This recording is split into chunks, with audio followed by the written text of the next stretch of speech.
অহা কেইটামান দিনত আমি কেইবাটাও নতুন ব্যৱস্থা বা নতুন কাৰ্যসূচী আৰম্ভ কৰিম।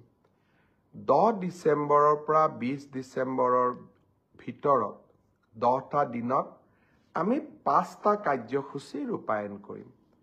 পোনপ্ৰথমে বিগত বানপানীত যিসকল লোক ভীষণভাৱে ক্ষতিগ্ৰস্ত হৈছিল তেওঁলোকক আমি সাহায্যসমূহ বিতৰণ কৰিম।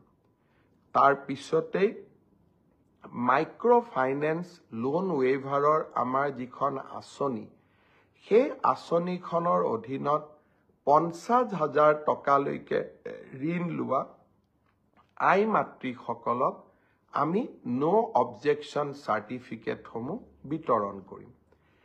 এই সময়ছোৱাৰ ভিতৰতে হাইস্কুল শিক্ষান্ত পৰীক্ষাত ডিষ্টিংশ্যন সৈতে পাছ কৰা ছাত্ৰ ছাত্ৰীসকলক আনন্দৰাম বৰুৱা বঁটা আমি প্ৰদান কৰিম।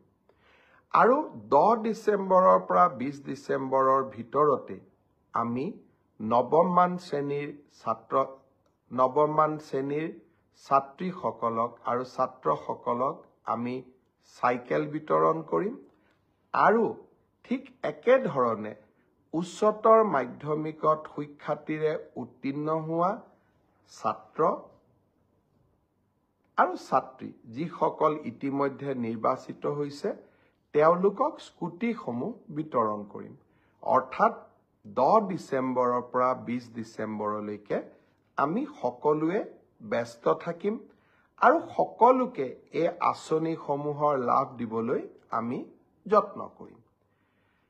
এই সময়ছোৱাৰ ভিতৰতে অৰ্থাৎ 1 তাৰিখৰ পৰা 10 ডিচেম্বৰৰ ভিতৰত চৰকাৰী কৰ্মচাৰী 3য় আৰু 4ৰ্থ শ্ৰেণীৰ কৰ্মচাৰীসকলৰ মিউচুৱেল ট্ৰেন্সফাৰৰ পৰ্টেলটো আমি মুকলি কৰি দিম।